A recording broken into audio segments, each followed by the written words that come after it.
Om Gyantimidandasya Gyananjanachalakaya Chakshurunmilitam Jena Tasmai Shri Gurave Namaha. Nama Om Vishnu Padaya Krishna Prishtaya Bhutale Srimate Bhaktivedanta Swami Iti Namine. Namaste Saraswati Deve Gauravani Pracharine Nirvishesha Shunyavadi Astyadeshatharine Vanchakalpatarubhyascha Kripa Sindhubhya Evacha Patithanam Bhavanebhyo Vaishnavebhyo Namo Namaha. Sri Krishna Chaitanya Prabhu Nityananda Sri Advaita Gadadhar Shivasadi Gaura Bhaktivedanta Hare Krishna Krishna Krishna Hare Hare Hare Rama Rama Rama.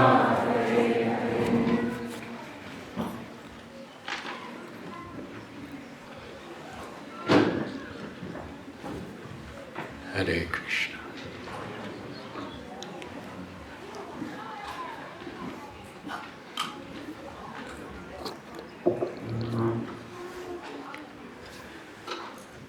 I am honored, grateful, and sincerely happy to be with you for this very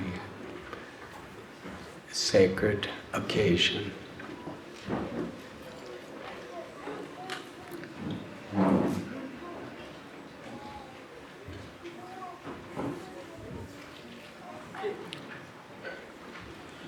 It is wonderful how this date, September 17th, is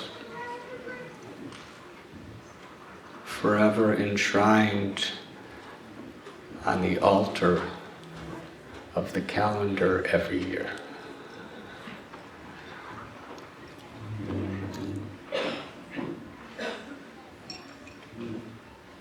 We were speaking yesterday how in Vrindavan, practically every moment, everything Krishna did or said, there was a wonderful celebration.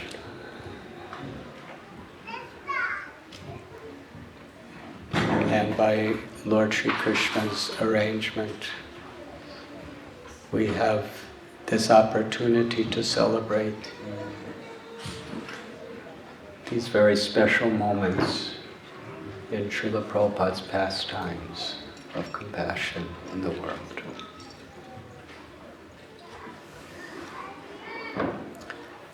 As the reading of Srila Prabhupada's prayers and from his diary was presented today, I was remembering a very personal moment. I think it was around approximately 35 years ago.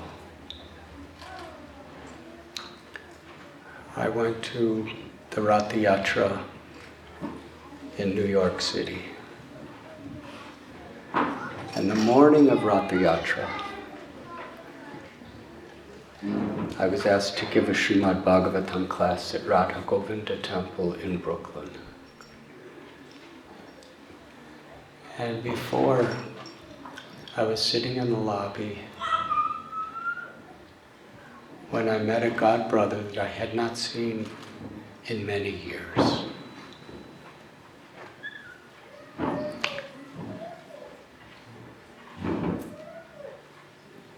He was sitting alone, and I approached him and we bowed down to each other.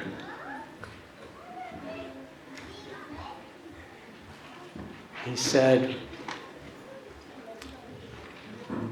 I have something that hardly anyone has seen that I would like to show you. He said, in fact, I have it with me.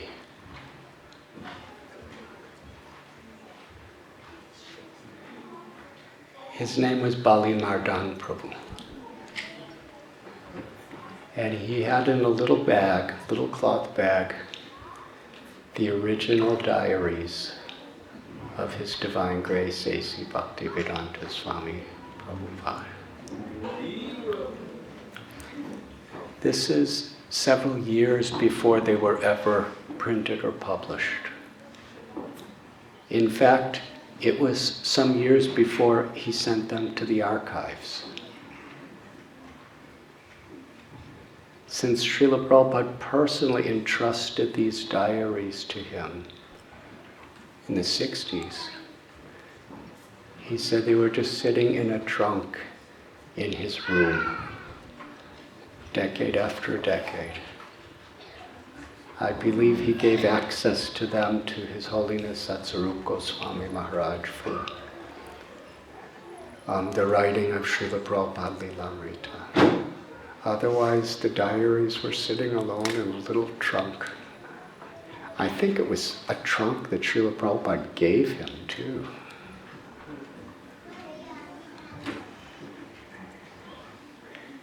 It was the lobby of the temple, and so many devotees were coming back and forth and discussing so many things, and there was so much noise.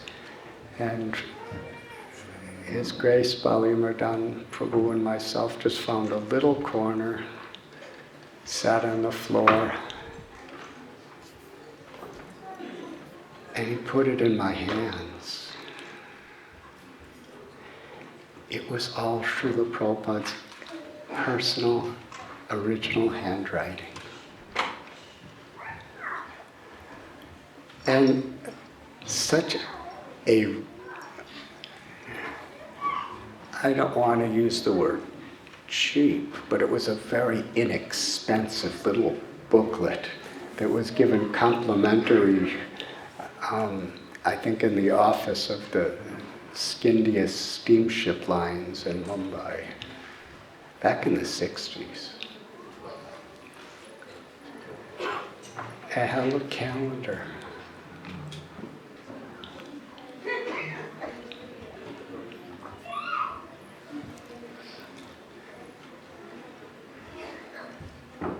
Seeing Srila Prabhupada's handwriting.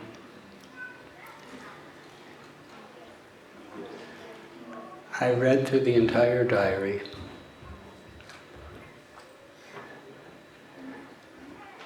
I remember class was supposed to begin, but nobody could find me. I didn't think this opportunity may ever come again. Astasaki Devi Haribol, wonderful to see. Rupa Vilas Prabhu, Kishore, so many wonderful devotees.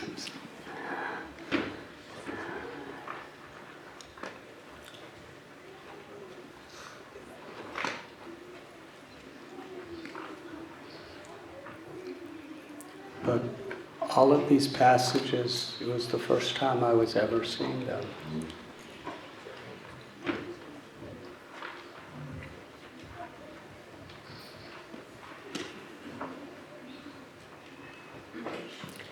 Especially where Srila Prabhupada writes how everything is going down, speaking about his health. And for the next 7 days, there's only a line. And the line is not a straight line. It's the line of a person writing with a trembling hand.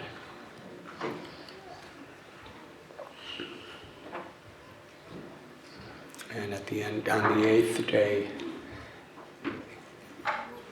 he writes how he has just passed through a life and death crisis that he will write about at a later time.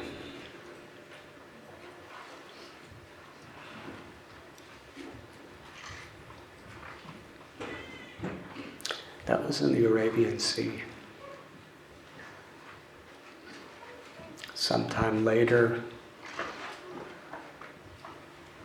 and they had already passed through Egypt, a particular canal.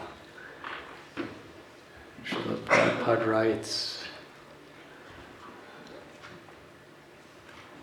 how he's feeling such profound separation from Govinda, Gopinath, and Radha Damodar.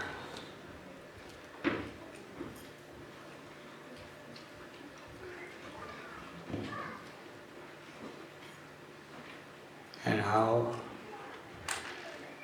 unqualified he feels.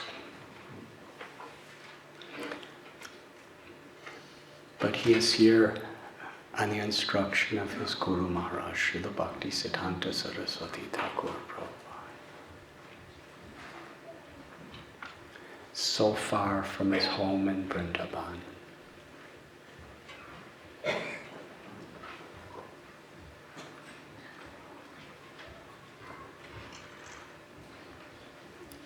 This is a very special year to have this ceremony. In this passage, and in so many times in Srila Prabhupada's pastimes, he brought us back to that evening on a rooftop in Calcutta, on a street called Ultadungi Junction Road in 1922. This is the centennial year of an instruction that was given that changed the world forever. 100 years ago. And actually this Jalajuta festival that is so wonderfully be celebrated at Bhaktivedanta Manor, this is the only day in the history of creation that it will be celebrated in this 100th year anniversary of the seed that, of the instruction that put Srila Prabhupada on the Jalajuta and sent him into each and every one of our lives.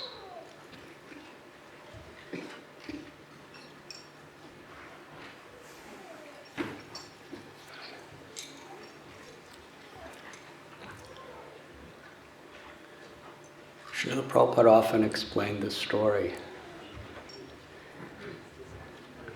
because it was such a sacred moment in his life when he received that instruction.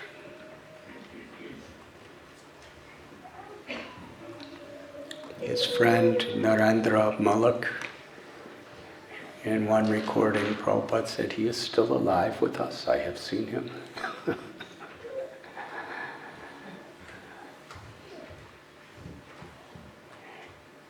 He wanted our Srila Prabhupada, whose given name by his mother and father was Abhay,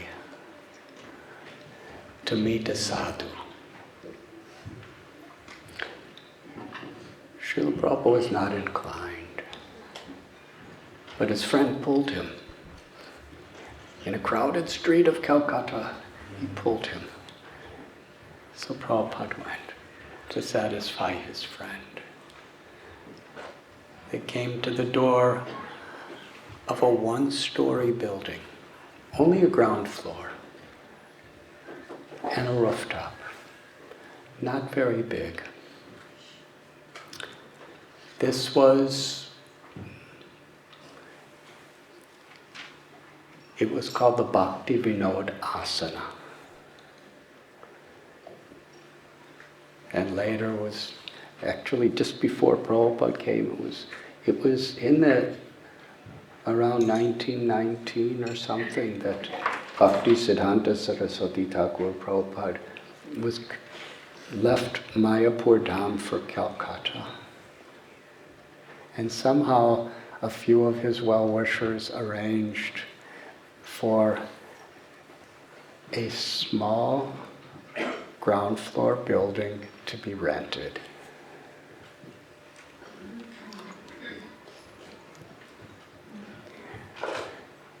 It was the first Gaudiya Math. And Srila Bhaktisiddhanta Saraswati Thakur Prabhupada lived there for about 10 years. On the rooftop, there's a small room that was his bhajan kutir, in a corner. On the ground floor, he had deities of Gandharvika, Giri, Gandhari, small deities. There was just a few brahmacharis.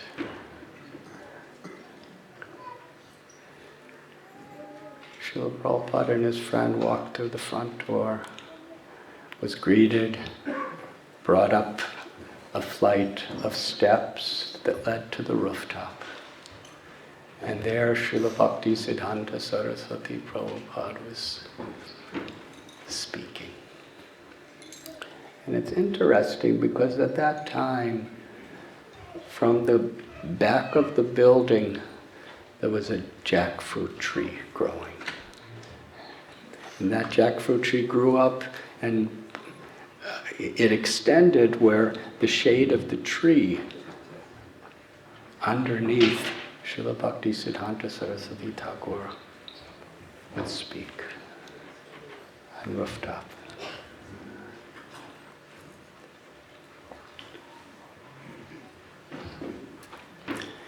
Srila Prabhupada bowed down. Before he even lifted his head enough to see the person who was speaking, he was given an instruction. He was given a lifetime mission. You are an educated young man. Bring the message of Lord Chaitanya in the English language all over the world.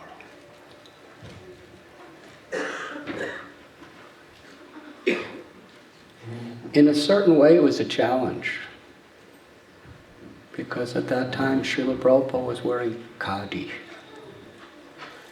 which was a statement of political, social rebellion against the ruling party of the country for over 200 years.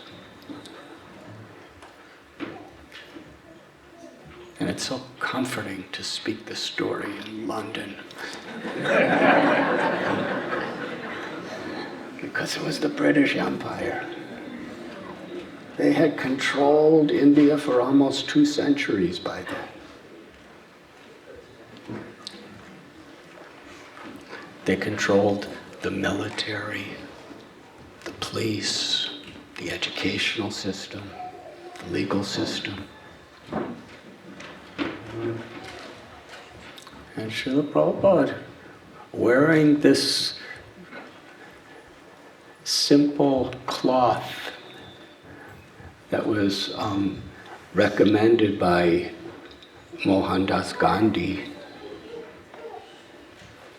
he was basically publicly proclaiming that he was part of a revolution against the rulers.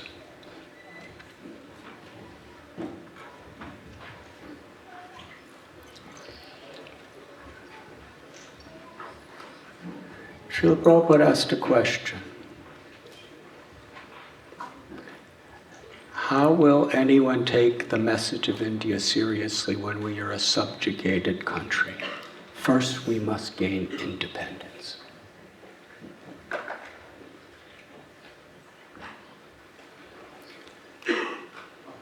Srila Bhaktisiddhanta Saraswati Thakur's answer, which Srila Prabhupada cited, is eternally relevant. And especially when we see the situation of the world today.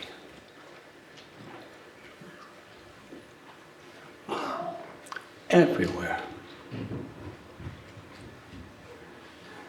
There's a pandemic of physical disease. But there's also such a pandemic of the disease of division, fighting, quarrel, hypocrisy.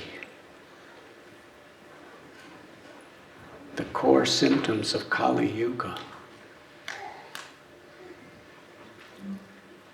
People so passionately fighting about so many issues. Speaking about solutions to problems. And on every level, fighting and fighting and fighting.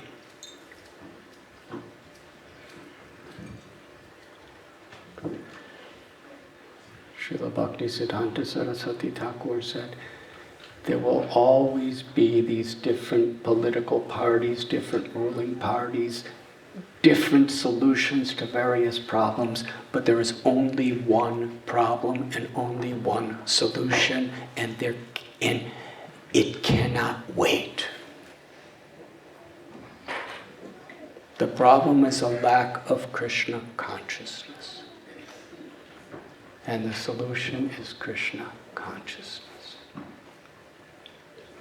Unless we perceive how we interact with this world and the people around us, with the understanding we are eternal spirit souls. We are not these bodies or all these designations of the body. We are not all these different mindsets that we're habituated toward. We're eternal servants of Krishna. In Sri Chaitanya Mahaprabhu's teachings to Sanatana Goswami, which is the most comprehensive teachings we have on record that Lord Chaitanya Mahaprabhu spoke, he begins it with the same principle. Jivara Swarupoi Krishnara Nityadas. We are not these bodies, we are eternal souls, and the nature of the soul is we are forever servants of Krishna.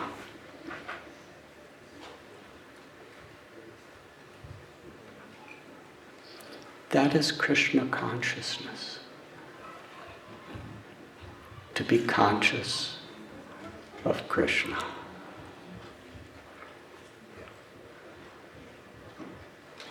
Srila Prabhupada would often cite from Bhagavad Gita what he called the peace formula. Bhoktaram yagyatapasam sarva lokameshwaram suhradam sarva bhutanam gyatva mam shanti rajchati.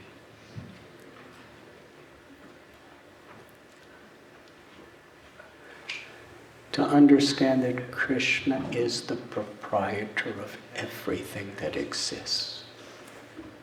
Everything is meant to be utilized for Krishna's enjoyment. And Krishna is the ever well-wishing, loving friend of all.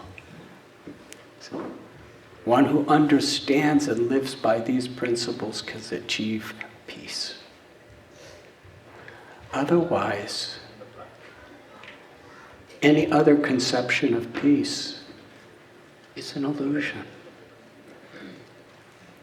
It's destined inevitably to be foiled by the powers of time.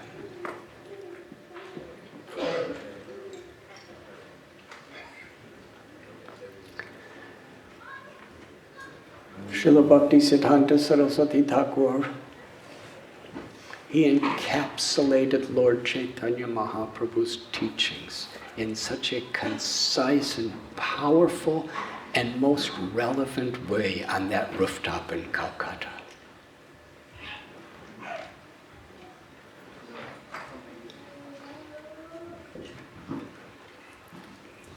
the spreading of Krishna consciousness, Lord Chaitanya's teachings, cannot wait for any adjustment to be made in this world.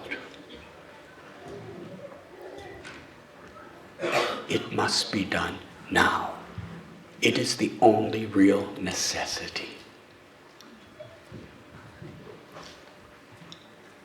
Srila Prabhupada later told all of us, it was on that rooftop that night, hearing his words, that I accepted Srila Bhaktivedanta Saraswati Thakur as my eternal spiritual master.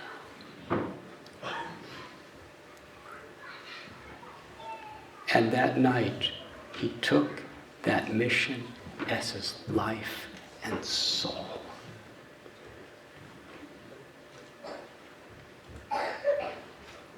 At the time,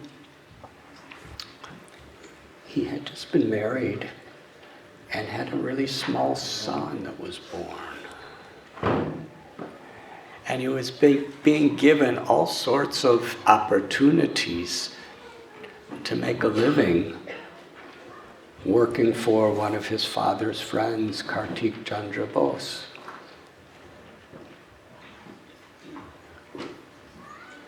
He took it as his life and soul, but he understood he must perform his duties also.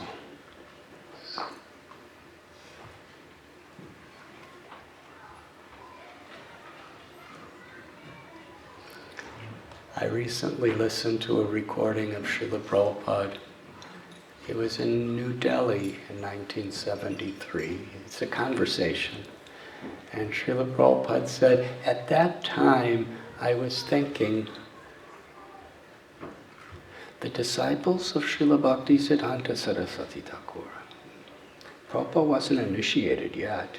It's 11 years later that he took formal initiation.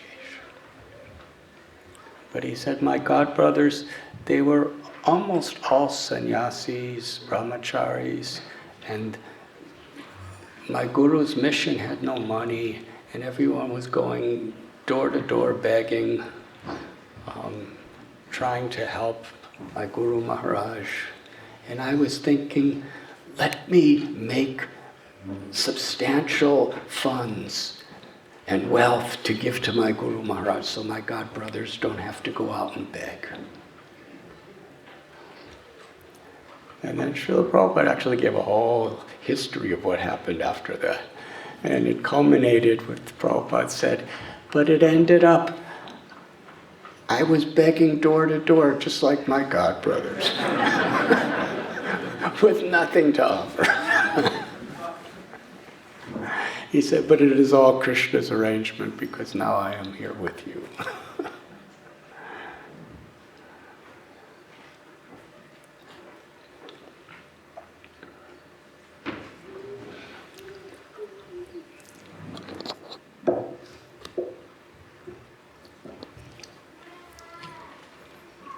At the appropriate time, Srila Prabhupada retired from his family life. He went to Jhansi for some time to start a mission, the League of Devotees. That was going to be the mission to fulfill the order of his Guru Maharaj. And he put a tremendous amount of time and energy to develop that project.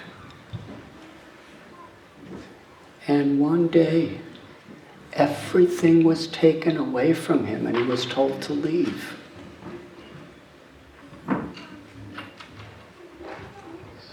Was he discouraged? Yavashayatmaka buddhir ekeha kudunandana bahushaka yanantasya buddhayo vyavashayana. Srila Prabhupada quotes this verse from Bhagavad Gita, that those who are on this path are resolute in purpose and their aim is one. The minds, the intelligence of those who are irresolute is many-branched. Srila Prabhupada cited Vishwanath Chakravarti Thakur's commentary. This means one must make the order of the spiritual master one's life and soul.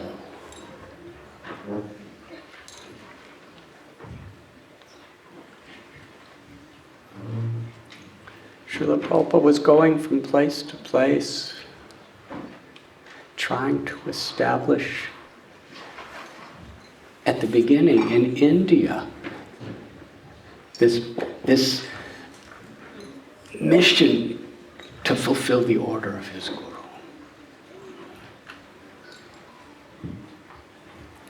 At this time, his Guru Maharaj had already left the world, and there was so much division within the Gaudiya Math.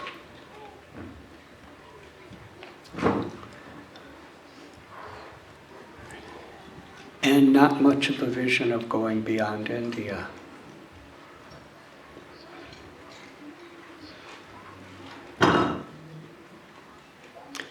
Eventually, Srila Prabhupada went to Vrindavan. He stayed at the Bamsi Gopal temple. And some years later was given to a little room, actually one room, on the rooftop of the Radhanath temple. And a couple years later, he moved down.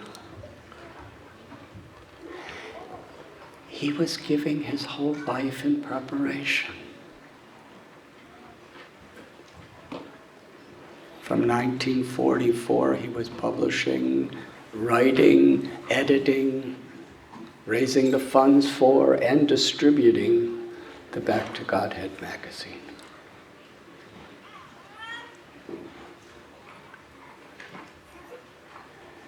I believe it was around 1959 he began writing the Srimad Bhagavatam with the plan that he would go to the West along with the Srimad Bhagavatam, translated in English language.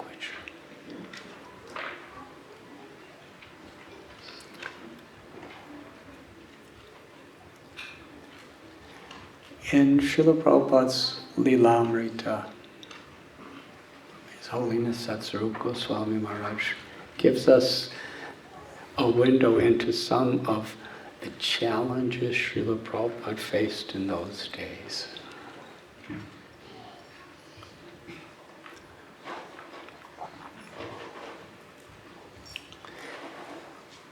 Just to get paper sometimes was months of full-time struggle because paper was being rationed. You had to go around so many different rules and regulations just to get paper to print on. What to speak of, he had no money, and publishers, they had to just trust him that he'll pay them later. When he had no bank account, he had nothing. He was living in a little rented room in Vrindavan. How much they trusted his integrity.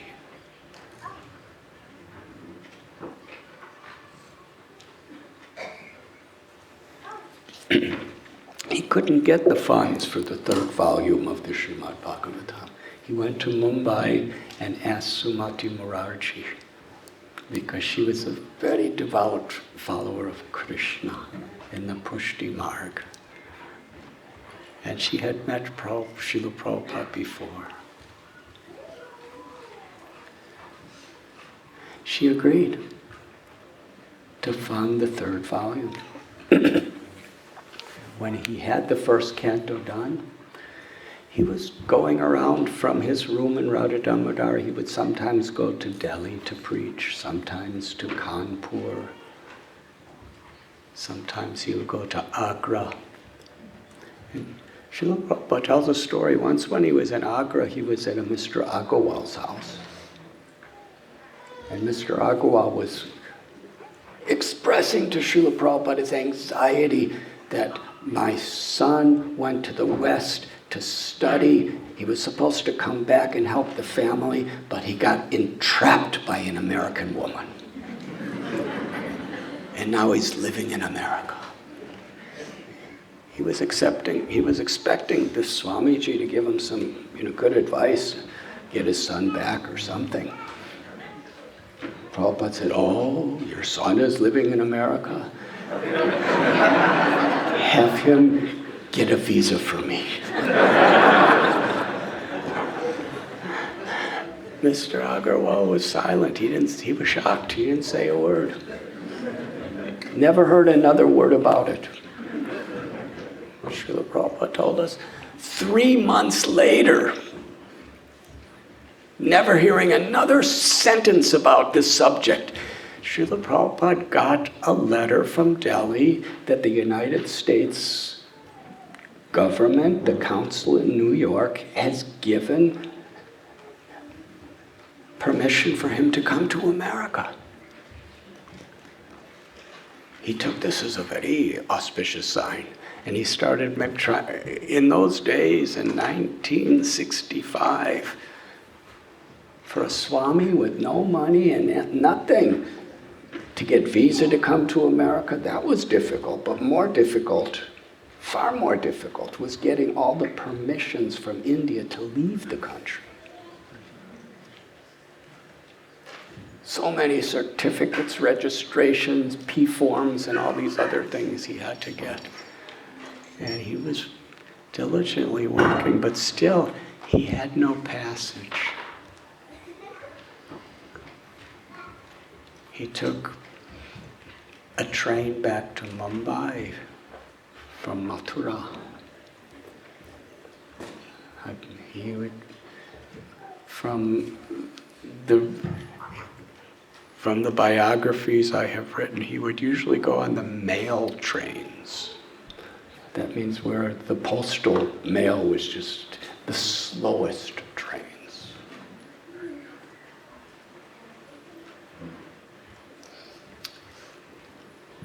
And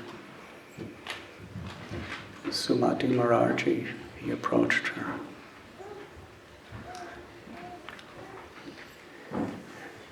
"You have these cargo ships. I want to go to New York." I just read this. Srila Prabhupada, he wrote, or he said, "I was determined to go to New York. People were saying, you should go to London." But Prabhupada said, "I was fixed on going to New York."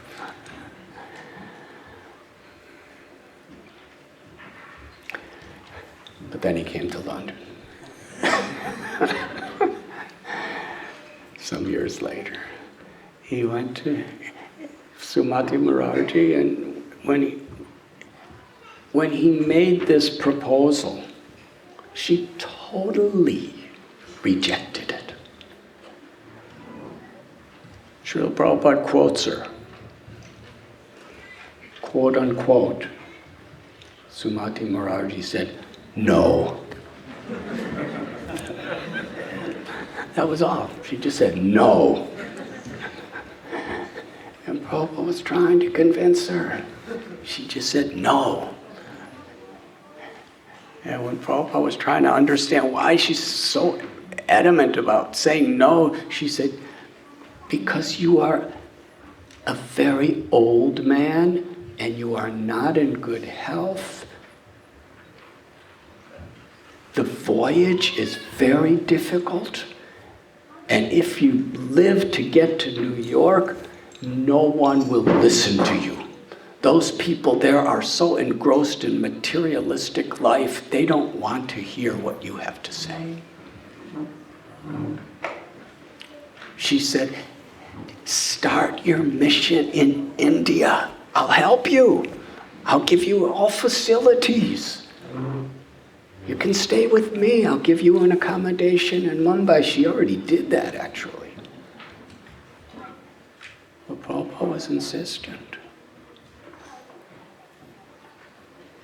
Sumati Maharaj and her secretary, Mr. Chokshi, they considered it was suicidal.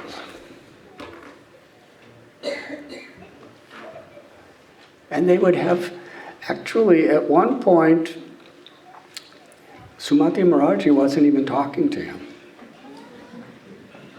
She didn't want to discuss it anymore. Srila Prabhupada had to go through Mr. Chokshi. And Mr. Chokshi would say, no, you cannot go. She's not going to give you. She says it's too cold and you will die and no one will listen.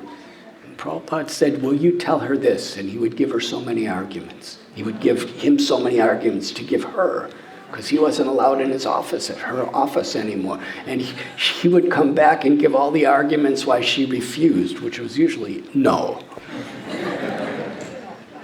And after some time, Srila Prabhupada said, please arrange where I could meet her directly again.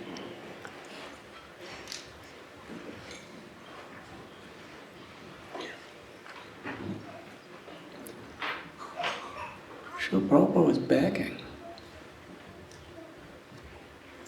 He was begging. How many people beg for the opportunity to most likely suffer, fail, and die? Because that's what he was being told. Sumati Maharaji was a very, very intelligent lady, and she had been to America. She knew. Srila Prabhupada had never been outside of India in his life. And he hardly ever met anyone from outside of India, except perhaps some British, people in the early days.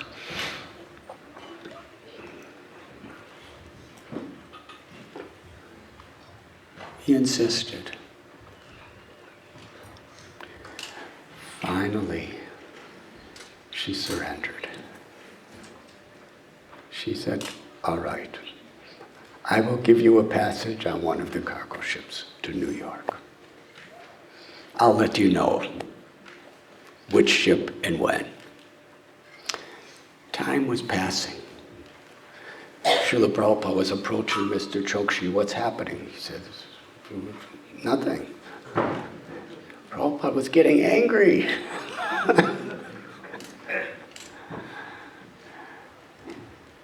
Finally, Sumati Maharaji met with Srila Prabhupada and said, I have found on Friday, August the 13th, I found a ship, the Jaladuta, that will leave from King George Dockyards in Calcutta. One of the reasons it took so long is there was many captains. She wanted to find a captain that would understand Srila Prabhupada's Vaishnav way of life. And someone who would go out of his way to supply extra vegetables and food that he could offer to Krishna. She was actually a very, very caring, motherly person to Srila Prabhupada. And then we read how Srila Prabhupada took a train back to Mathura.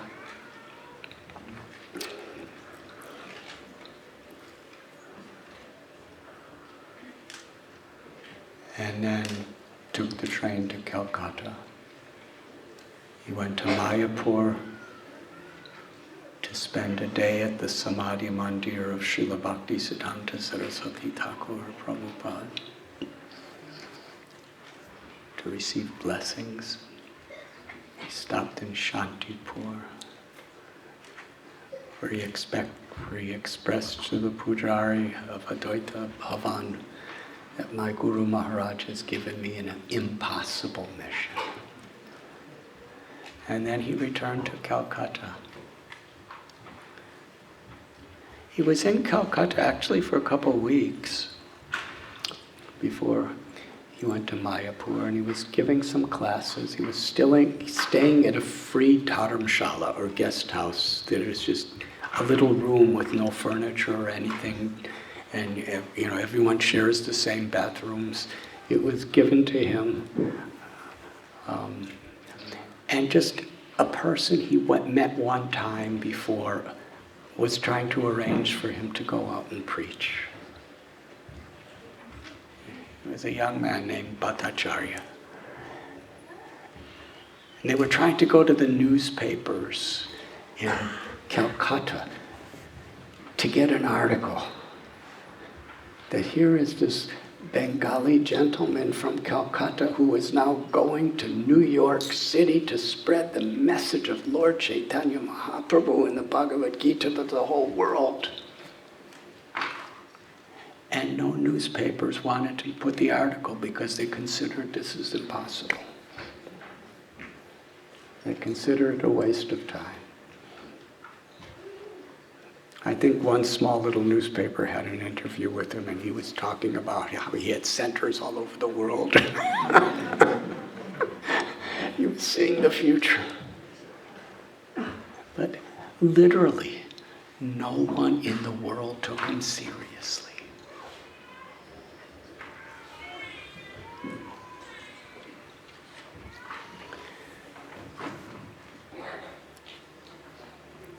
Some years ago, on the 50th anniversary of Srila Prabhupada boarding the Jaladuta and leaving India, we had a wonderful festival in Calcutta. Were any of you there for that? It was very special.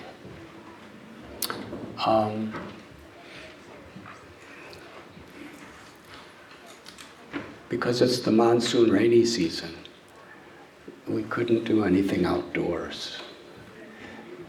So the devotees and the well-wishers of ISKCON arranged the largest indoor stadium in all of Calcutta to have a 2-day event, from morning till night. It was a wonderful celebration. And one of the people that attended was Srila Prabhupada's youngest son, Vrindavan Chandra Day. It's a long story of how we got him to come, but somehow he did come. And I remember, because he actually said he couldn't come at the beginning, the whole schedule was made with important devotees and important guests and dignitaries. They couldn't change the schedule. So when he decided to come, we'll have to offend somebody to take their time away. So I approached the organizers, who I've known for a long time actually, and I said, I'll be offended if you don't take my time away. Give him my time, please. But he was there. He's the only person living in the planet that was there when Srila Prabhupada boarded the Jaladuta. And this whole festival is to celebrate that. He gave a beautiful speech on the stage. But even more special than this speech is for a long time afterward, His Holiness Bhakti Charu Swami Maharaj and myself sat with Vrindavan Chandra Day, hearing from him all of his memories. May I share a few things that are coming to my heart at this moment? I was expecting you would agree, thank you.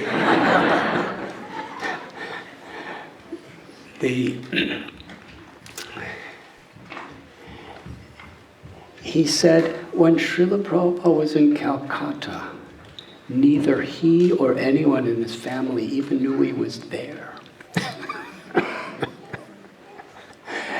And Srila Prabhupada called his eldest son, "Can you arrange a taxi to bring me from this dharamshala, this guest house, to the boat that I'm going to leave on. Mathura Mohan. And Vrindavan Chandra told us that my older brother told my father that he was too busy, that he couldn't do it. So then Prabhupada contacted Vrindavan Chandra Day and said, can you help me to get to the boat? Because I'm all alone. And Vrindavan Chandra Day said, yes, I will help you. And he had to somehow or other, he took various trains because it was a distance away in Calcutta, and he got to the dharamshala and organized for a taxi. And just the two of them went to the dockyards. Have any of you been to those dockyards? Usually whenever I'm in Calcutta, I go to see the actual place where the Jaladuta departed from. And dockyards, they're not like the entrance to ocean liners. They are really, really dirty, filthy places. They're just a dock with cargo ships, and there's just usually oil spilled all over the place, and just crates and boxes, and really like heavy duty kind of working people just loading boats.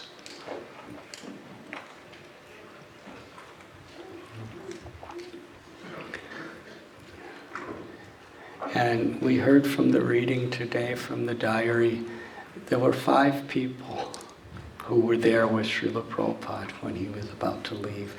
Most of them were just Sumati Maharaji's kind of agents who were just making sure everything was all right for him to see him off.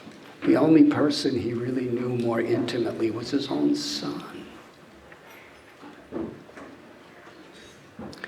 It is very, very important to meditate upon how even though Srila Prabhupada was trying to promote in Calcutta what he was doing and what his mission, and even among his own God brothers and God sisters, nobody came. Because everyone just thought, it's impossible.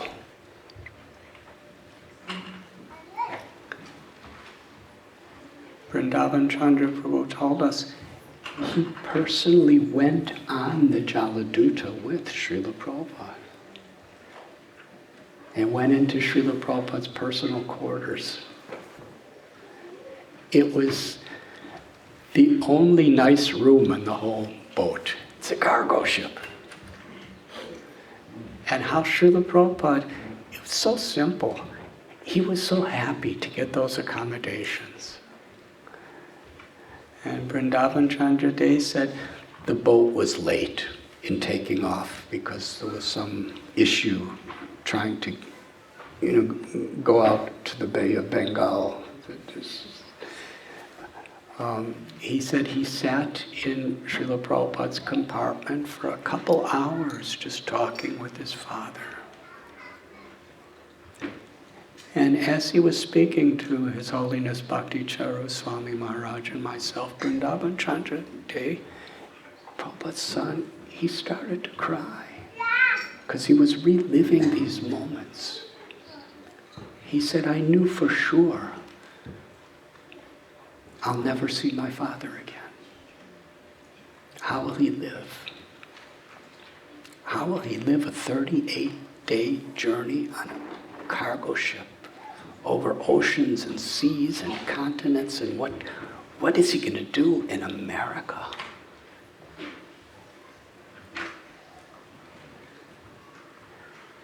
They spoke so many things. Srila Prabhupada was sharing memories with him and giving him instructions and preaching to him. And then the whistle blew.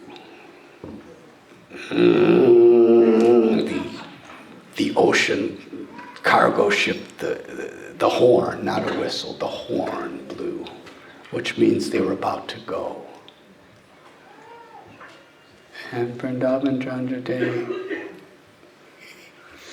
as he was speaking to us, he was reliving what it was like hearing that horn blow. Like declaring, this is the last time you'll see your father. And he bowed down to Srila Prabhupada's feet, and Prabhupada picked him up and embraced him. And then he left the ship. A few minutes later, the MV Jaladuta began to move. And Vrindavan Chandra Prabhu, he just stood on the docks, watching that old time-beaten cargo ship sail toward the Bay of Bengal.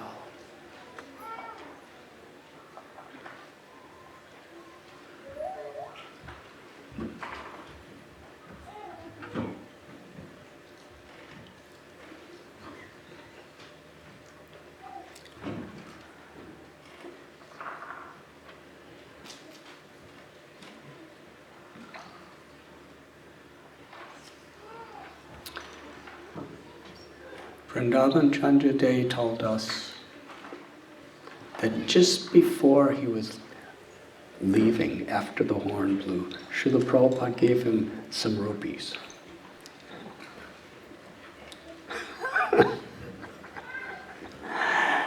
And he said, "Why are you giving this to me?" Prabhupada said, "I have no use for them where I'm going." And when Srila Prabhupada, when he was on his journey, Vrindavan Chandra said he got a telegram from Srila Prabhupada saying that he had just had heart attacks while sailing over the Arabian Sea. And he was very, very ill. He said to Vrindavan Chandra Day, "I want you to go on this street in Calcutta to this particular," they call them chemist shops. In America they say pharmacies or drugstores. He said, "Go there and go to this particular person and ask him for this particular Ayurvedic medicine and mail it to me." And he gave him the address of Sally in Gopal Agarwal. He went there he met this Ayurvedic doctor. He got exactly the medicines Prabhupada prescribed for himself. And he mailed it. And he said, miraculously, the amount of money to go to the shop, to purchase the medicine, and to send it to Srila Prabhupada was the exact amount of rupees that Srila Prabhupada gave him.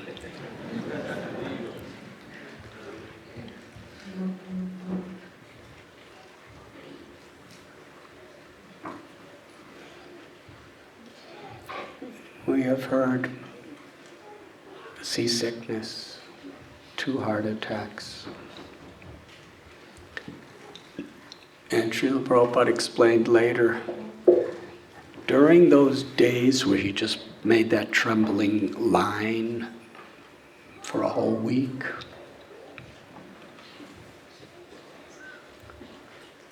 he said he had a dream. Krishna appeared to him with all Krishna's various incarnations. And they were on a boat in front of the Jaladuta. And Krishna was rowing a boat, and there was a rope pulling the Jaladuta. And Krishna was smiling. And he was assuring Srila Prabhupada that I will bring you to America.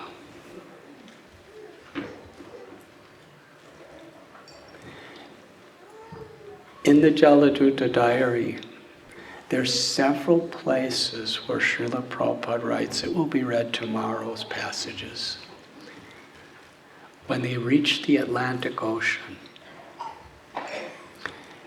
it was remarkably peaceful.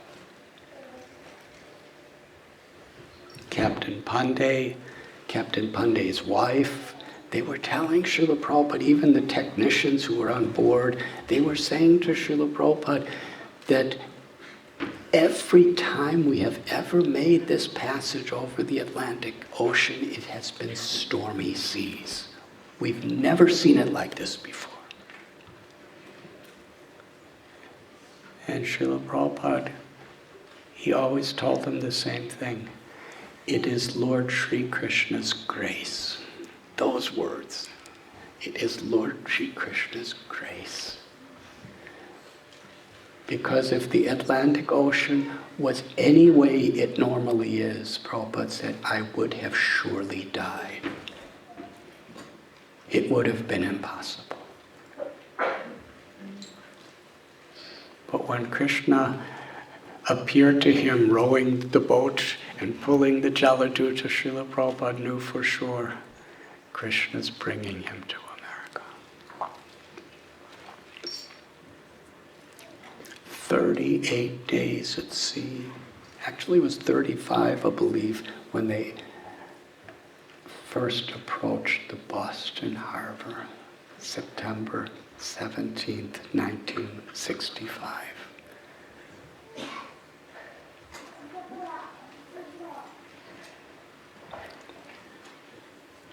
Srila Prabhupada and Captain Pandey walked around a little.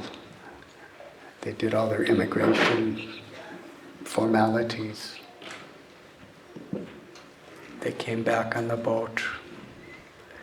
Srila Prabhupada writes, actually, in the Atlantic, it was very peaceful waters, but sometimes there was such thick fog in the total darkness. For hours, the Jaladuta was just constantly blowing the horn to protect itself from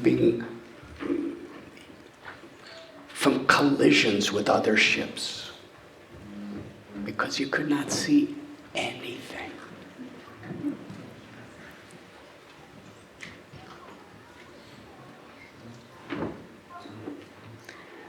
When he arrived in a dockyard in Brooklyn,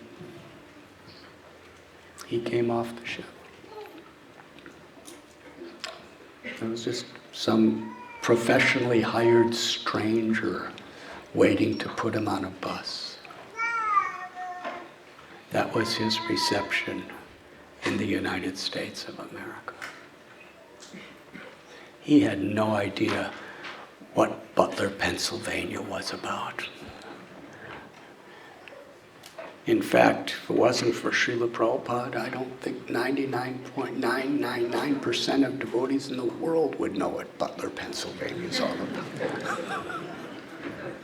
I'm an American. I never heard of the place. But now I go there on pilgrimage.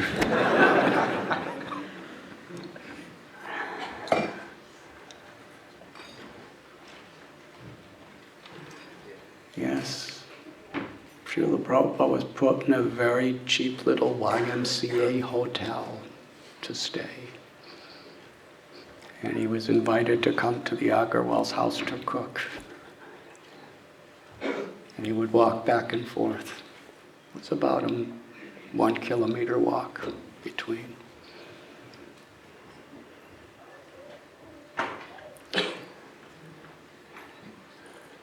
How many of you were on that ocean pilgrimage that His Holiness Bhakti Swami Maharaj arranged, where we left from the same dock that the Titanic left from, on the 100th anniversary of the sinking of the Titanic?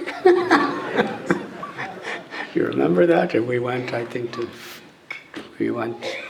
to Guernsey and Amsterdam, and then we went to France and to Spain. How many of you were on that voyage? I remember Chandramali Swami Maharaj was there. Bhakti Purushottam Maharaj was there. Malati Prabhu was there. Anyways, I remember when I was driven by some devotees. It was quite a magnificent boat, all these beautiful steps. And I was told on the ocean liner itself there was many thousands of people. Do you know how many people were on the Jaladuta for that 38 days?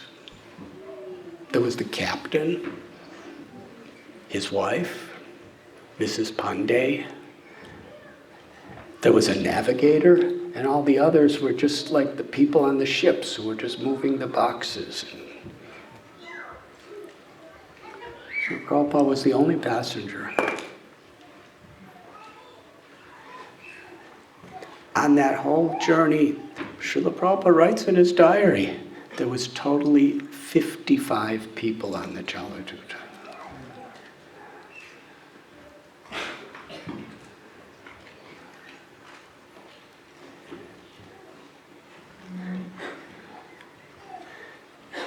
For an ordinary human being who's anyone less than a Shaktivesh avatar, they probably would have given up as soon as they were put in the YMCA hotel and asked to cook in a place where there's a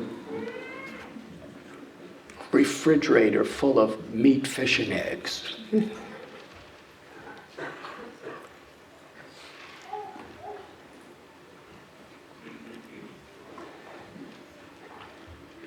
Srila Prabhupada was so gracious, he was a guest.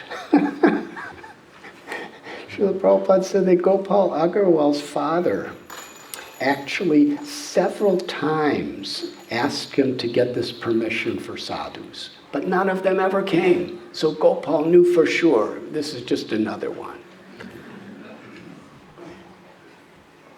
But then he gets a letter, I'm arriving on this date. I remember we had a wonderful festival at Butler, Pennsylvania that was held at the YMCA Hotel, and both Sally and Gopal Agarwal came to share their experiences. Were you there for that? Nitai Prabhu arranged it, Nityodita Prabhu's nephew. And they had a whole pile of the original letters that Srila Prabhupada was writing to them. And they were sharing so many beautiful memories.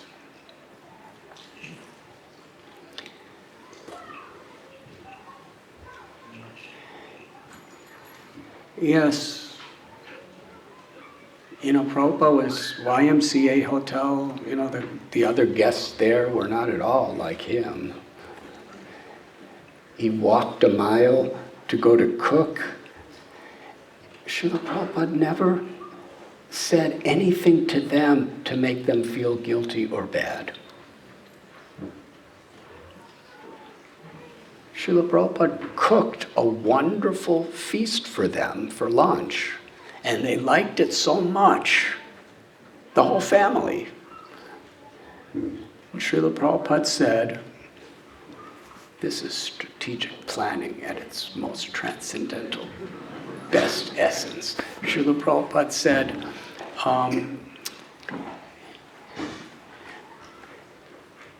if you clean out your refrigerator so I could put all these this nice food in it, I will cook for you a feast every day.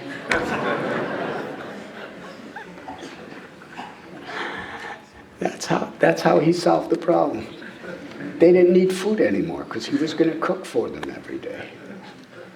So they cleaned out the refrigerator, and Prabhupada didn't have to touch it. It was all sent somewhere else, and Prabhupada had the kitchen to himself. But the price is he had to cook for the whole family.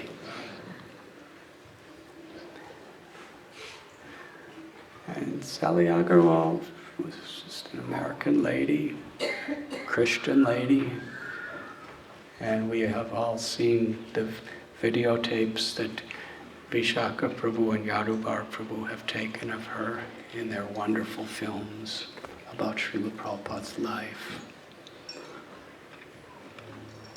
How much we owe to Vishaka Prabhu and Yadubar Prabhu.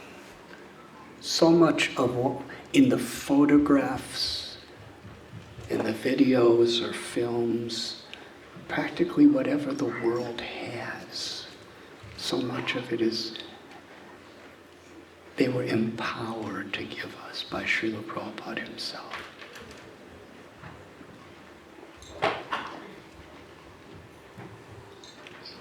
It's like those few very special devotees that Srila Prabhupada gave entrance into his inner circle.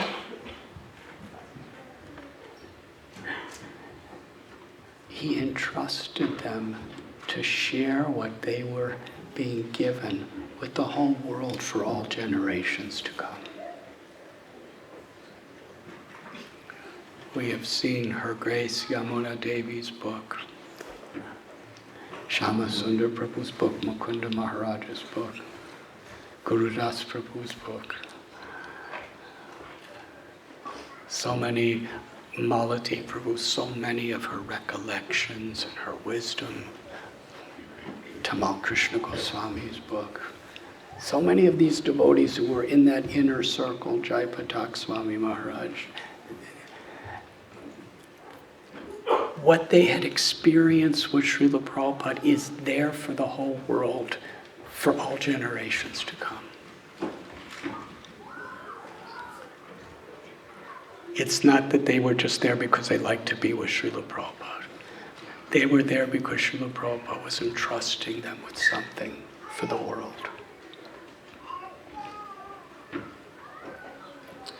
Vishaka Prabhu, Yadubar Prabhu, their videos, their films, their photographs, their recordings is one of the most intimate treasures in all of our lives and will be for the future generations.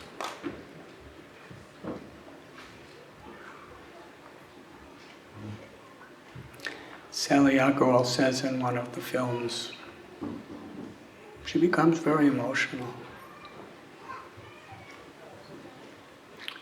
that Srila Prabhupada was such a gentleman and was the nicest man she ever met in her life. He treated her like his own daughter. How much she loved Srila Prabhupada. And during that reunion, which was the first ever like that, they led a Harinam Sankirtan procession from the YMCA to the room they were living. Exactly the same way that Srila Prabhupada would walk every day back and forth. And I remember it was raining that day, but it was our only chance. So we were walking and we got to it was actually just a row of many rooms. There were apartments. It was a ground floor and there were many, many apartments, one after another. And they pointed to the door and there was a parking lot and we were having Harinam and we were singing and dancing. And one of the highlights was Gopal Agarwal went into the middle of the kirtan and began to dance in ecstasy. And Sally was laughing and crying uncontrollably. And I said, is something wrong? She said, my husband has never danced in his life.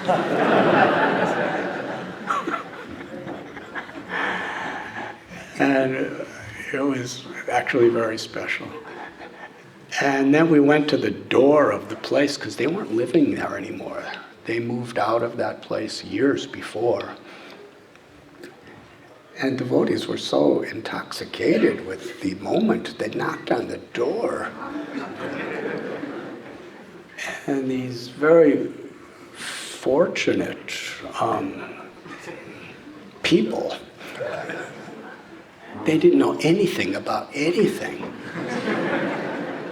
They're just, watching television.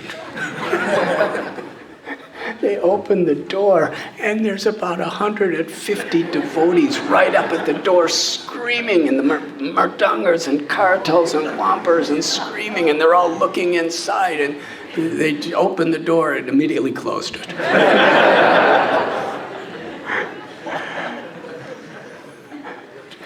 Devotees wanted to ask him for a tour. But they were not receptive.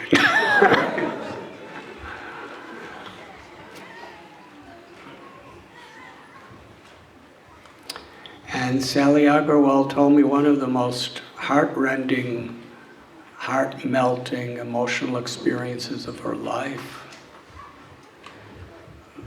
was when Srila Prabhupada told them he was going to New York City.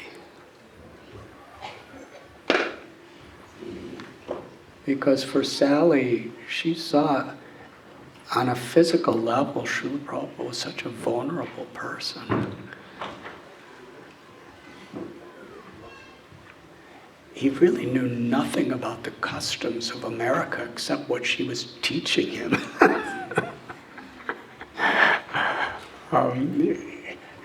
When she was vacuuming the floor, Prabhupada just heard this, and he comes out and, what is it? She said, what is this? What are you doing? She said, this is the way we clean our floors. Srila Prabhupada said that this is a waste of energy. All you need to do is go like this. And Prabhupada was washing his clothes in the bathroom and flooding the whole house because he thought it was unclean to put your feet in the bathtub. So he was taking his baths by filling the bathtub and taking a lota, a little cup of water, and putting it, and all the water would come out. And she said, "You're flooding my house, Swamiji. What are you doing?" He said, "Well, I'm taking bath." She said, "You're supposed to stand in the bathtub." Srila Prabhupada looked at her like she was uncivilized.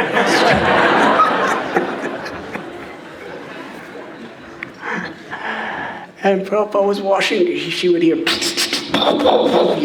know how Indian people on the bank of a river wash their clothes by beating it on rocks? He was doing that, and she was thinking, what's going on in my bathroom? He said, I'm washing my clothes.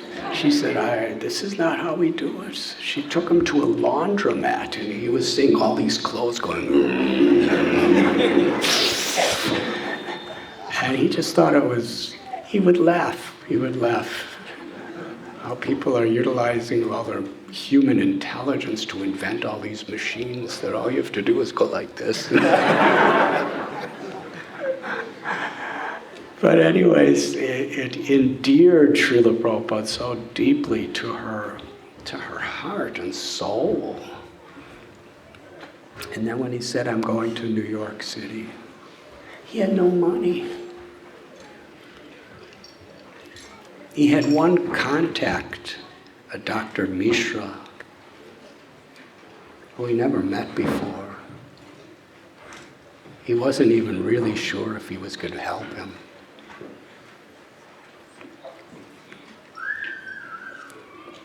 And when Srila Prabhupada got on that bus from Butler, Pennsylvania to New York City, the way she was speaking to me, Sally Agarwal, was quite similar to the way Vrindavan Chandra today was speaking to me when he was going off on the Jaladuta. Will he live?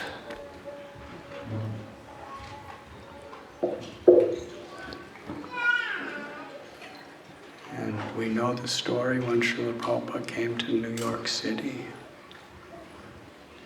What a struggle.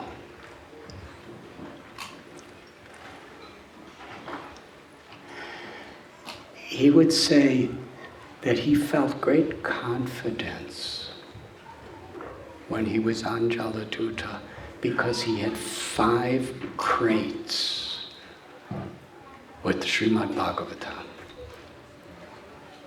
It was 3 volumes, first canto. I believe he had 200 sets in 5 crates that he brought to America with him. And if you read his diary from those days when he first came to New York City, a lot of it is about going to bookstores and other places trying to get people to sell his Srimad Bhagavatams. So much was based on that. Even before he left for America, passage after passage of how he was trying to get his books in various places in Bombay and sending them to people.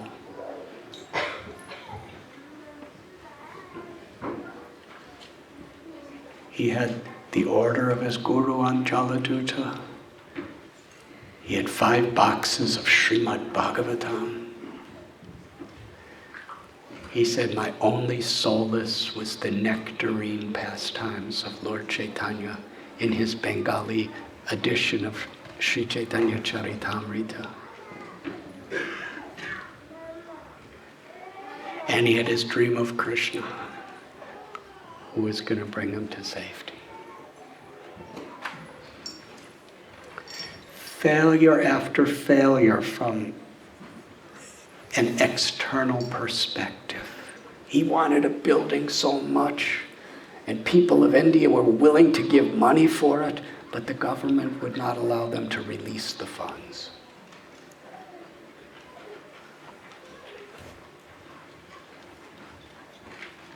He's living in a place with no private bathroom, no windows in his small room. It's like a little cell. And even then, his typewriters, his manuscripts were stolen.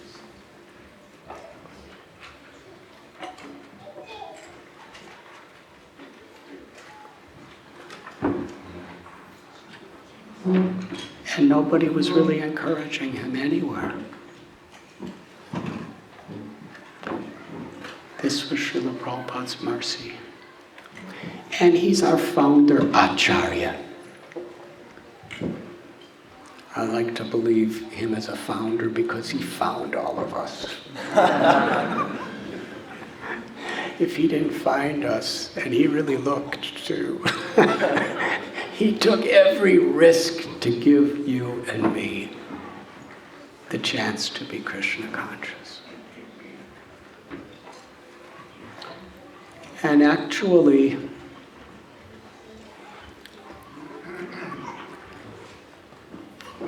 to the extent that we feel very personally the sacrifice he made for you and me,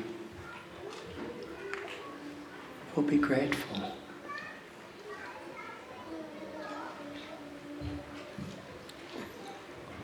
What was Srila Prabhupada's gratitude to Srila Bhaktisiddhanta Saraswati Thakur Prabhupada? He was so grateful for that message, for that instruction, and for the mercy that he was entrusted with. He was willing to endure. There was no social pressure. For most of us, we surrender, and part of the reason is if I don't, all the other devotees are going to think, why are you not surrendering? It was just the opposite with Srila Prabhupada. Everyone was, you shouldn't do it, you can't do it. Why are you doing it? He was alone with his limitless gratitude for the message of Lord Chaitanya, Lord Nityananda coming through Parampara. And gratitude, in a true sense, means we're willing to reciprocate.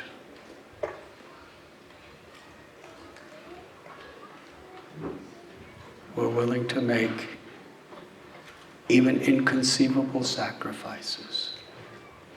We cannot imitate Srila Prabhupada. That is impossible. But to follow in his footsteps.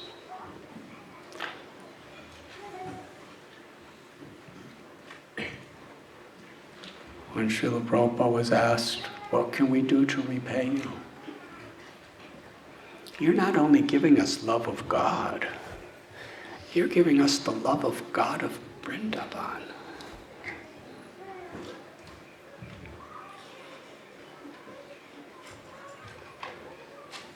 How many people in this world had a real, authentic understanding of Srimati Radharani without Srila Prabhupada intervening in our life and in our society?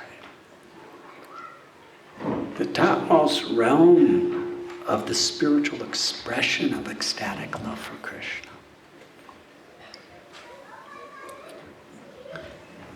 Srila Prabhupada's, he signed his letter or his prayer on Jaladuta, "You're insignificant beggar." That was his mood. He was an insignificant beggar of Krishna, and in the mood of Lord Nityananda and Haridas Thakur, going place to place, begging us to receive this message. Yes, this day it's not only a joyous celebration, it is something far beyond a festival. It's an opportunity to realistically transform our entire lives by recognizing, appreciating, and reciprocating with what Srila Prabhupada has given us. And despite all the hardships, reversals, and impossible predicaments, and health crisis, and everything else, he was always joyfully giving us Krishna.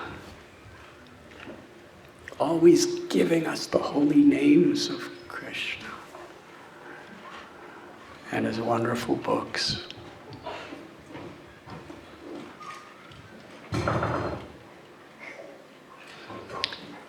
Yes, these are days of heartbreak, endless arguments over almost anything that anybody says, endless debates about practically any issue that comes before us. And it's not because we're devotees that it doesn't affect us. I think that's quite obvious to most of us. It's not about just being a devotee that makes us immune to the quarrel and hypocrisy and the heartbreak and the frustrations and depressions of Kali Yuga. It's understanding from Srila Prabhupada, our founder Acharya, what it really means to be Krishna conscious.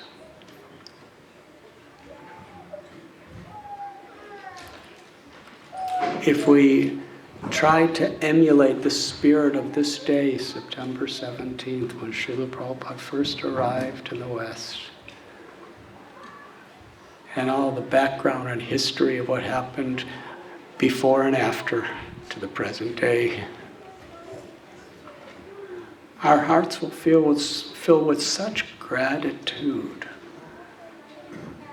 for what we've been given and what we have been ordained by Srila Prabhupada to share with each other in the world. Then all these other things, they can all be resolved.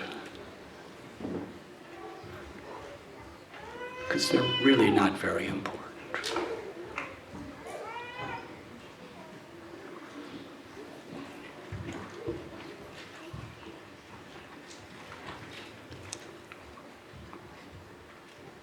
Let us pray to His Divine Grace, A.C. Bhaktivedanta Swami Prabhupada,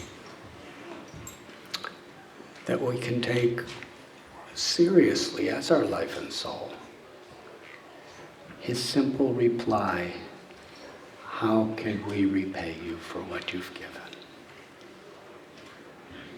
He said, what I'm giving you, receive it.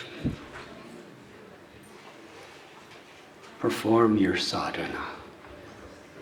Read these books. What I'm giving you, receive it. And share it with one another and the world. He gave us everything and never asked anything for Himself.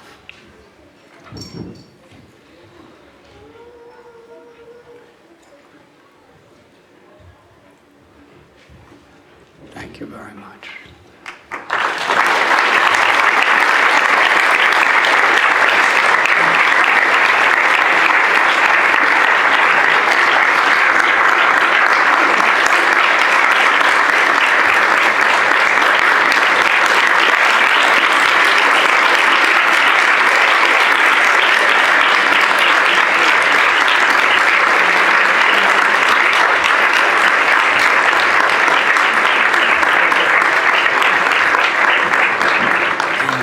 Take some questions from the audience. Are you happy to take questions from the audience? Questions? I don't think it's necessary. You could just leave it at Leave it at that? Okay. There was a lot of people who wanted to. Okay. We'll leave it. Whatever you say. Oh. How do you feel? Are you tired? You look tired, right? We could do one or two. One or two questions. I think that'd be good. Okay. Haribol.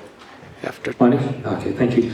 So we are very honored to have had His Holiness Radhanath Swami Maharaj to speak so eloquently and for so long as well. And I know it's tiring sitting up here, but he has agreed. I may have twisted his arm a little bit, but he has agreed to take a few questions from the audience, if you have, and we'll keep the answers short, obviously, in the interest of time. So, does anyone have any questions for His Holiness Maharaj? We have a roving mic. Yes, okay, so Kishori over here, this gentleman at the front, please. Keep your questions as short and succinct as possible, please. Sure. Thank you so much, Maharaj.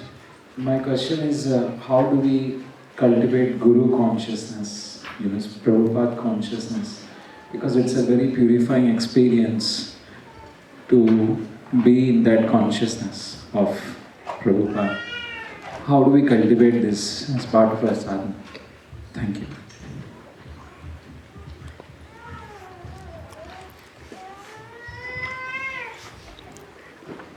Krishna, Hari Hari, Hari Hari. So. Hare Krishna, Krishna Krishna, Hari Hari, Hari Ram, Ram Ram. Part of me was hoping it wouldn't work. But I'm surrendering to your wish. After all my talk about surrender, I don't think I had too much choice. Krishna consciousness is to be conscious of Krishna. And Srila Prabhupada explains our primary scriptures are Bhagavad Gita, Srimad Bhagavatam. Bhagavad Gita is the words of Krishna, and Srimad Bhagavatam is the words about Krishna.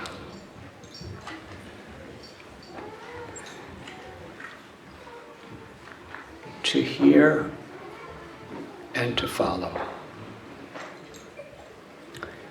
In regard to Srila Prabhupada,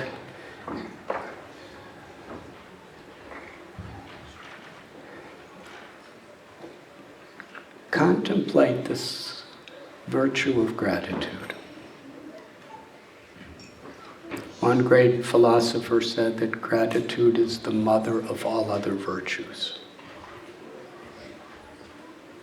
Contemplate Srila Prabhupada's gratitude to his Guru Maharaj and how he expressed it in his life. What does it mean to be grateful? Srila Prabhupada demonstrated.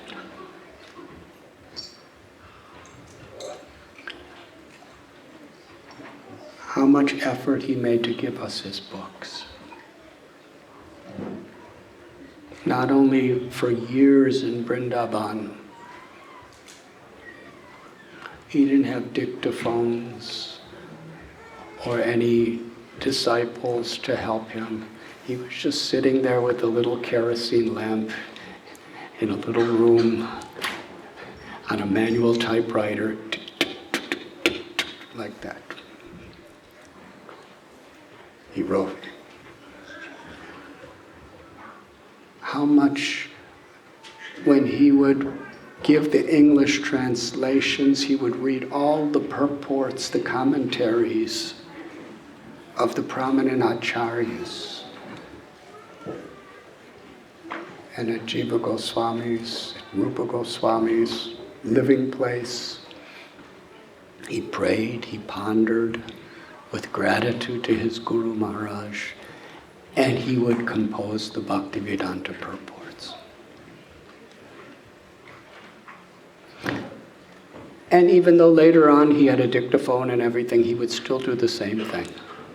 While we were sleeping, he was translating and writing purports.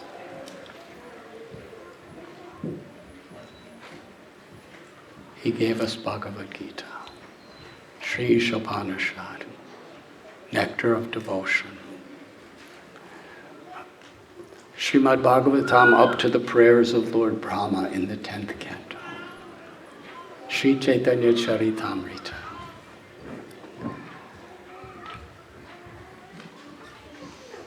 Thousands of lectures, hundreds of room conversations, morning walks, which he entrusted the devotees to record. He gave his life, not for just a few people around him, but to our whole society and to the whole world. What does it mean to be conscious of our gurus? Every guru within ISKCON is meant to be giving our lives to assisting Srila Prabhupada, to receive what he's given us. If we're grateful for his books, we'll read them. If we're illiterate and we can't read, we'll have somebody read them to us.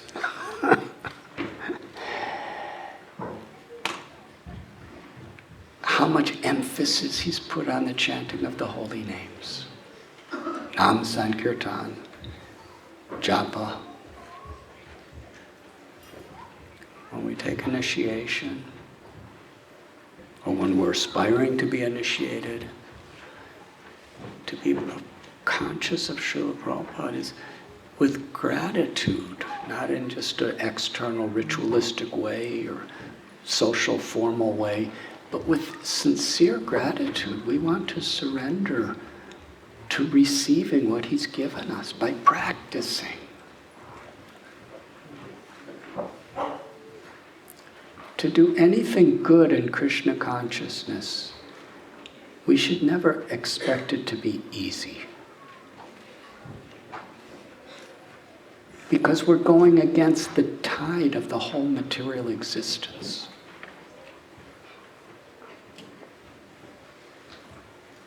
We should expect struggle. We should expect reversals. But with gratitude, our determination, it doesn't matter. I must do it. That's an expression of love. And And that's the means by which we can receive love.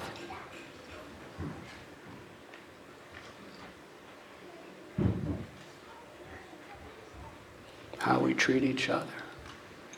How we cooperate for a higher purpose is inseparable from how truly grateful we are to Srila Prabhupada. Because it's not easy.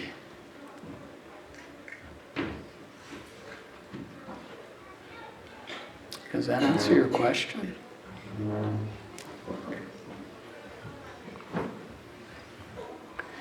Rupa Vilas Prabhu, your books on Srila Prabhupada, your books on Haridas Thakur, your books on Bhaktivedanta Thakur, you're one of the most illuminated, empowered authors in the history of our movement, and I'm so honored. And instead of asking a question, please share your realizations. Well, it's just in Dallas, my godbrother, Gunga, asked a question to Prabhupada after he gave a lecture. He said, how can we ever repay our debt to you? So Prabhupada's initial response was, you don't need to repay anything, Krishna's giving. But then he became sort of very sober. And he said, remain always obliged.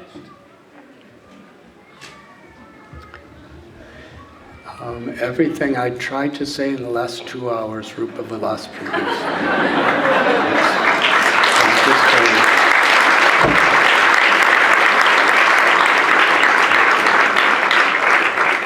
It's true eloquence. Thank you, thank you. Anyone else? We've got time for one more question. We've had a gentleman, we've had two gentlemen. Is there any Matajis who have a question? Any ladies? Over here? Great. So this will be the final question, Maharaj. Is that okay? It's very okay. Hare Krishna. Hare Krishna. Please accept my humble obeisances, Guru Maharaj. All glories to Srila Prabhupada. Thank you so much for such an inspiring class today. We remain grateful to you. My question is, Guru Maharaj, having heard everything that you said, and I hear your classes regularly, but there are days when the determination is not so strong to carry on. So how to maintain that determination in sadhana, in bhakti, in our services? Hari Hari. Thank you for your honesty. Those days when our determination is very weak are the best days. In the sense that if we're really enlivened and really ecstatic about what we're about to do, it's not that difficult to do it. It doesn't take so much surrender. But when we're really lazy and feeling kind of hopeless and no determination, that's actually an opportunity to really surrender, to do it for the pleasure of Srila Prabhupada, our gurus, and Krishna, not because it's exciting. So when it is exciting, let us be grateful. Krishna, you're giving me that excitement. And when it's not at all exciting, let us be grateful. You're giving me a chance to be serious and surrender.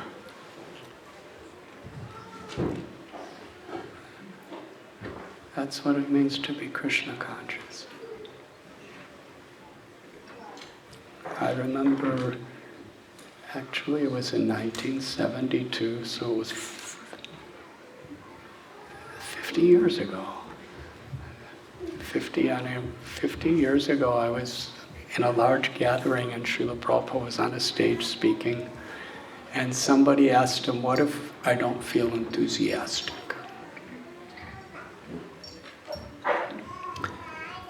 And Srila Prabhupada's reply, if you don't feel enthusiastic to serve Krishna, act enthusiastic to serve Krishna.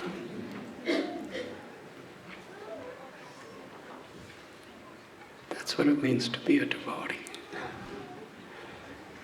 And if you act even when you don't feel, then Krishna will take you seriously and actually give you real enthusiasm.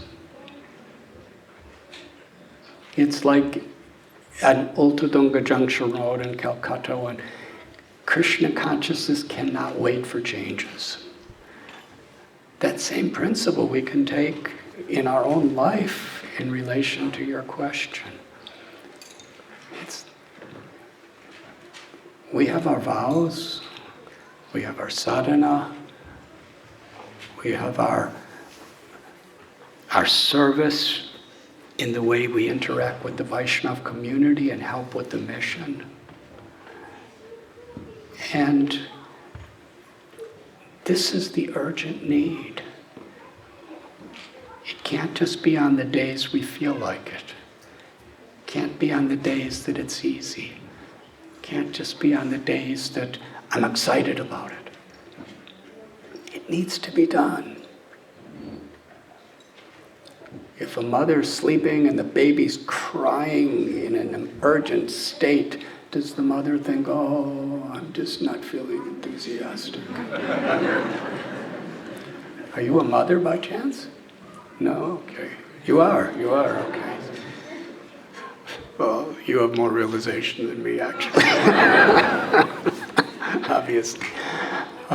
But if you're sleeping peacefully and your baby's, and you know that your baby is really suffering and really needs you, what do? Do you think I'm not enthusiastic about this? It's a matter of necessity, because there's love. If we want to express our love for Srila Prabhupada and our acharyas, then it's not a matter of whether it's convenient or comfortable or whether I feel like it. It's a matter of, it's an urgent need. And after you do that for your child, you'll probably, as time goes on, those will be precious moments when you feel, I really made a sacrifice to show my love for Aja. And you'll remember that, and you'll probably forget all the easy days. Yes? And that's the way life is among Srila Prabhupada's disciples, and I'm seeing so many wonderful souls here. It's oftentimes the days we cherish the most were the days where we surrendered to the higher principle, even when it was so hard.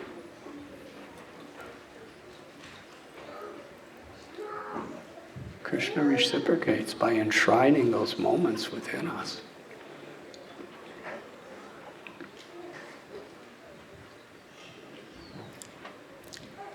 So the days we feel the most unenthusiastic, lazy, and down, instead of thinking, why is this happening to me? We can think, such a beautiful opportunity for me to surrender and actually show my gratitude.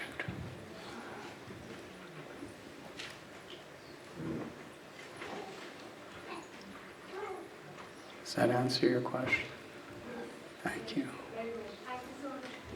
Hare Krishna. Thank you very much. Okay, very briefly. It has to be very briefly. Coming back to the determination that you're pursuing something like distributing Srila Prabhupada's books, I think is one of the best things. I just wondered how I do ask his permission and pray to him, but I don't seem to be getting anywhere. I have this perception that I'm a sinner, and I'm looking for sins that are not there, maybe.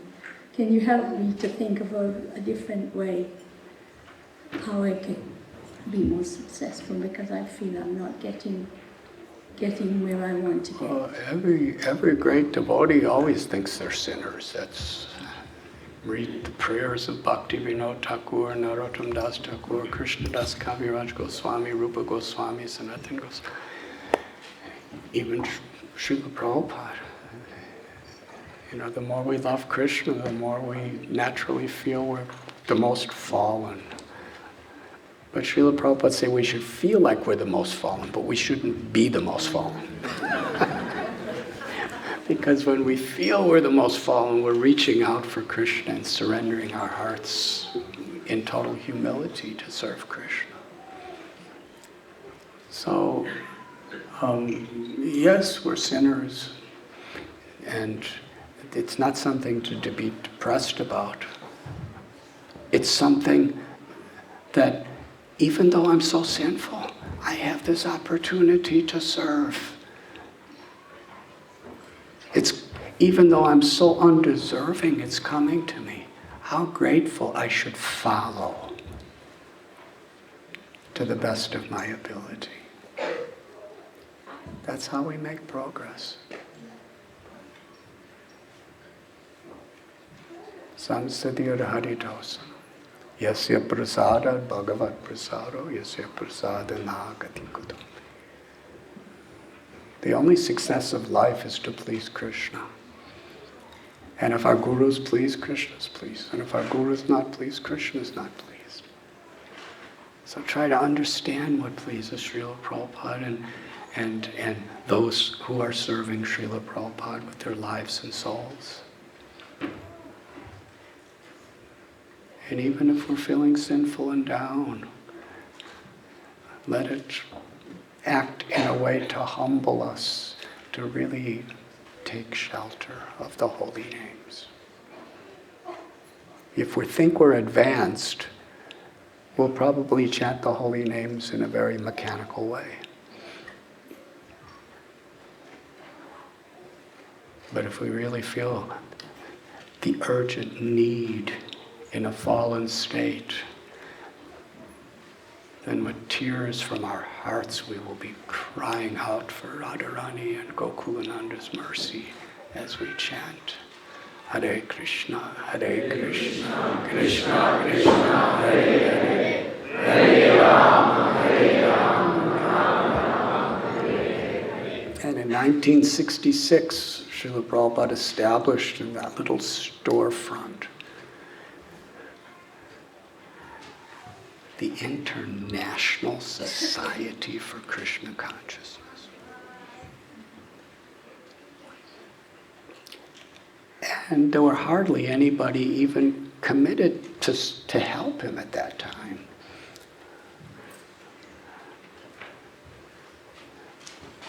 You know, I mean, one of the main people to help him was Allen Ginsberg, who was, you know, Prabhupada loved Allen Ginsberg, and Allen Ginsberg loved Prabhupada, but there was not so much of a standard he was keeping. But Prabhupada, anybody who was willing to help him in any way, Srila Prabhupada was forever grateful to those people. That was Srila Prabhupada. Can you imagine? He left Vrindavan with the message of Lord Chaitanya and Lord Nityananda. He left Vrindavan with the whole culture of the Srimad Bhagavatam, representing our whole Guru Parampara, Brahma, Lord Brahma, Narada Muni, Vyasadev, Madhvacharya, Madhavendra Puri, the Panchatattva, all these great acharyas he's representing.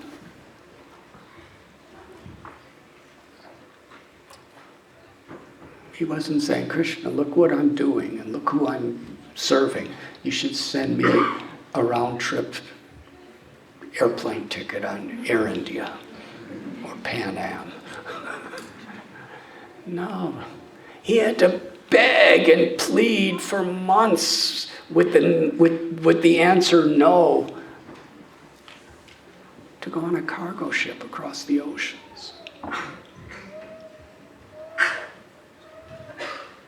There was no kirtans waiting for him at New York. There was just a paid person from Traveler's Aid who just put him on a bus. When he came to New York,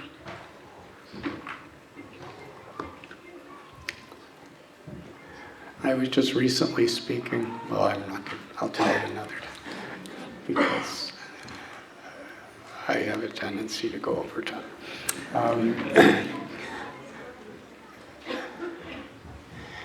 After practically a whole year of struggling in America, he gets a broken down little storefront in the East Village. Now today it's developing a lot economically, but in those days, the Lower East Side of New York and the Bowery where he was living, they were really run down. He would talk about when he would go to his place, there would be homeless people who were alcoholics and drug addicts just laying in the road.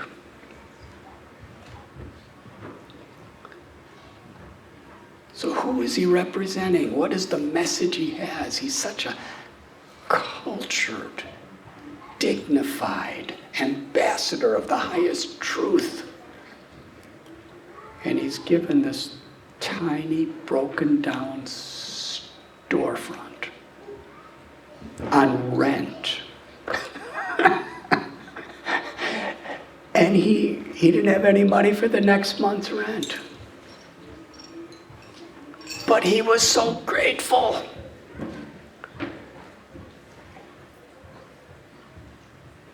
And he's establishing there the International Society for Krishna Consciousness, with temples all over the world.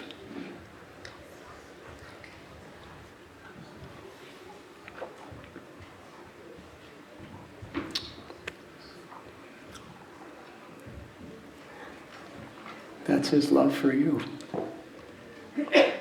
That's his love for each of us personally. We have to take it that way. Unconditional. That's Srila Prabhupada. Srila Prabhupada ki jai. Ananti Koti Vaishnava Vrinda ki jai. And whoever is trying to serve Srila Prabhupada sincerely, we could, in a very special way, we could reciprocate with Srila Prabhupada through each other. Somehow or other, with all my egos and everything else, my ways of evaluating people and things, Srila Prabhupada has given us each other.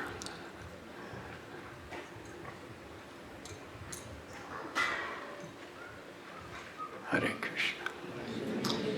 His Holiness Radhanath Swami Maharaj Ki. His Holiness Radhanath Swami Maharaj Ki. Srila Prabhupada Ki.